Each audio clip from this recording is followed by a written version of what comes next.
నాది గోపాలపురం గ్రామం, పేరు కాలువ సత్యనారాయణ. ఈ రాయనగూడెం శివారులో ఒక 7 ఎకరాల పొలం కౌలు చేయడం జరిగింది.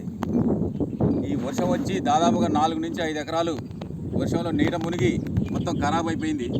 మేము ఇక ఎవరికి చెప్పుకునే పరిస్థితి లేదు. గవర్నమెంట్ ఏమైనా ఆర్థిక సాయం చేస్తే చేయగలరు. దాదాపుగా 4 ఎకరాలు మేము చేసిందే కౌలుకి. మాకు వెనక భూములు ఆస్తులు కనుక ఏమి లేవు, ఓన్లీ కౌలు మీద ఆధారపడి ఉన్నాం. ఒక 7 ఎకరాలు చేస్తే 5 ఎకరాలు సుమారు మొత్తం మునిగిపోయింది. దయచేసి గవర్నమెంట్ ఏమైనా ఆర్థిక సాయం చేయగలరని ఇప్పుడు ఇదంతా వచ్చాను. ఈ నీళ్ళు వచ్చినాయి. ఆ చెరువు కానీ ఇటు పై పక్క వరకు మొత్తం వాటరే.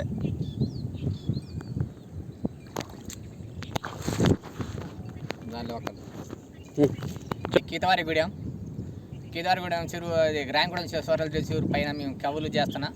ఒక 8 ఎకరాల 2-3 ఎకరాలు మునిగిపోయింది. దానివల్ల రైతు గవర్నమెంట్ ఏమైనా సాయం చేస్తే మేము చేయగలం.